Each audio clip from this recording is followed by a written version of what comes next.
How many times today have you been told to travel? Probably more than you think.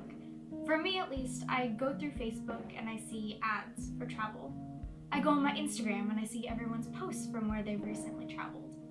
I even go on dating sites and to travel is in everyone's bio.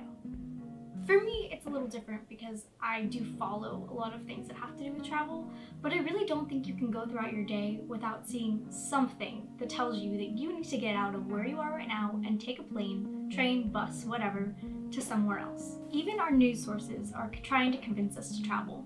Many sites these days give top 10 lists of where you should travel. On CNN's travel page, the options for your tabs to choose from are destinations, food and drink, play, stay, or video.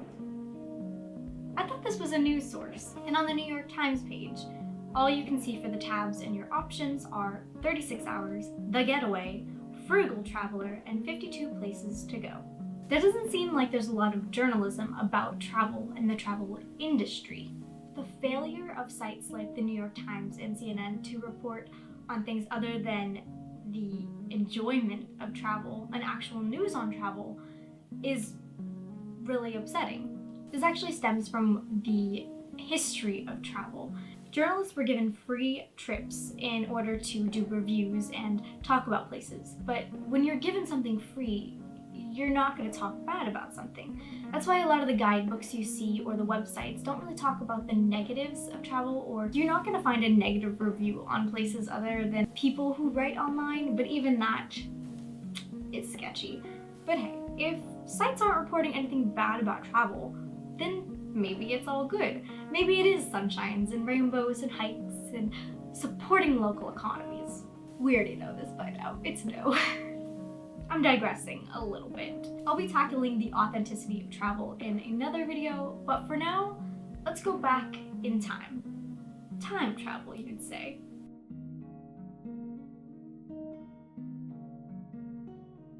Okay, let's start in about 1500. I could go back a lot further than that, but before then, travel was mostly for finding new trade routes and for people to flee when they're migrating places, and of course, we all know about colonization. Travel as an act of leisure actually came about in about the 1500s, when young, wealthy men would finish their primary schooling and take this grand tour of Europe to discover their culture and their history.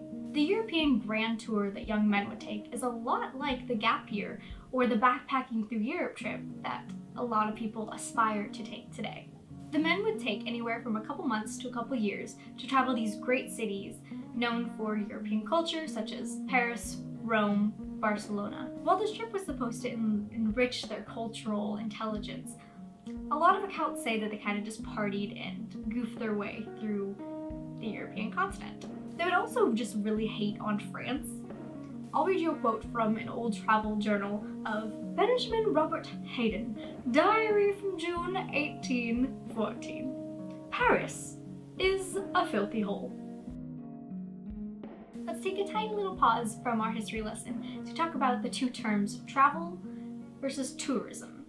Travel, as a definition, is to make a journey, typically of some length or abroad, which I told you in the last video I made about travel. But tourism is the commercial organization and operation of vacations and visits to places of interest. And the term tourist first came about in 1772. As I showed you earlier with all the journalism sites, travel is often the term that they use instead of tourism, which they should be using because it's about commercial interest. Does this interchangeability in these terms that we use synonymously today really make a difference? Am I taking something and pushing my agenda on it? Maybe a little, but it is interesting to make the distinction between travel, the physical act, and tourism, the industry.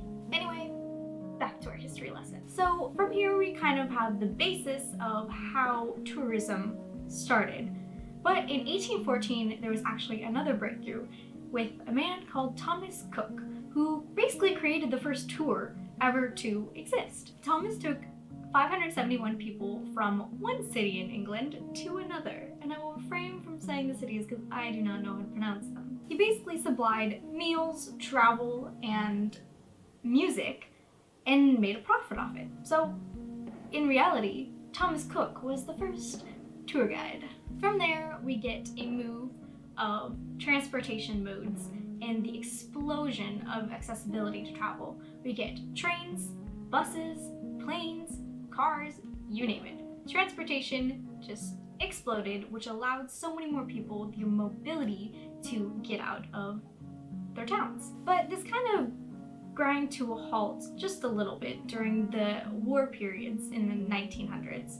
But after 1945 was really the beginning of the mass tourism movement and tourism as we know it today. In the 1960s, mass tourism explodes as Americans have this disposable income that they've never really had before. Travel becomes even cheaper, faster, and more accessible for the advanced industrialized economies of the world.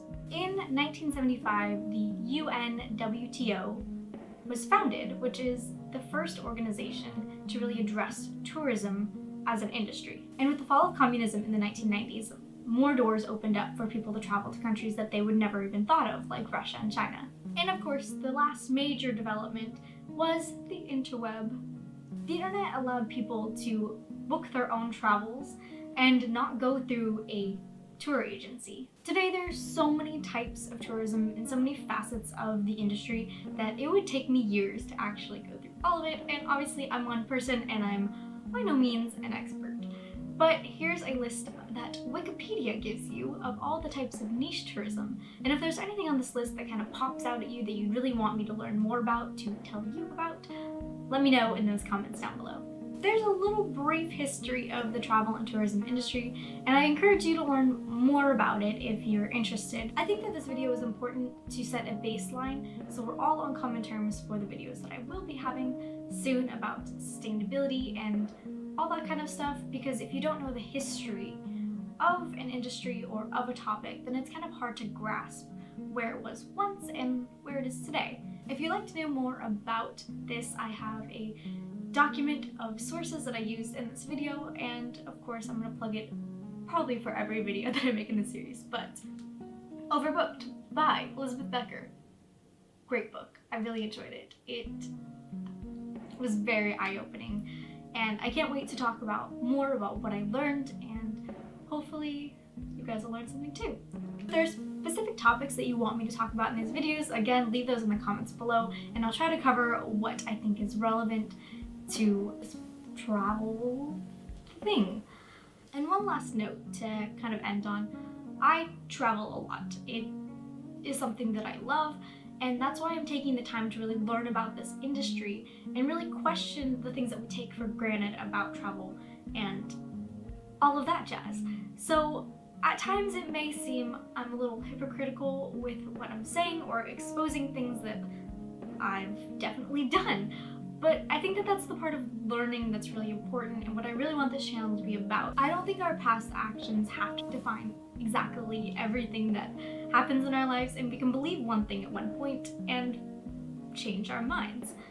I wouldn't want people to make the mistakes that I have made in my travels, and I really hope that you get something out of these videos, and if you don't, I mean, I think they're fun to make. But yeah, that's it for today, and I will see you guys next Monday.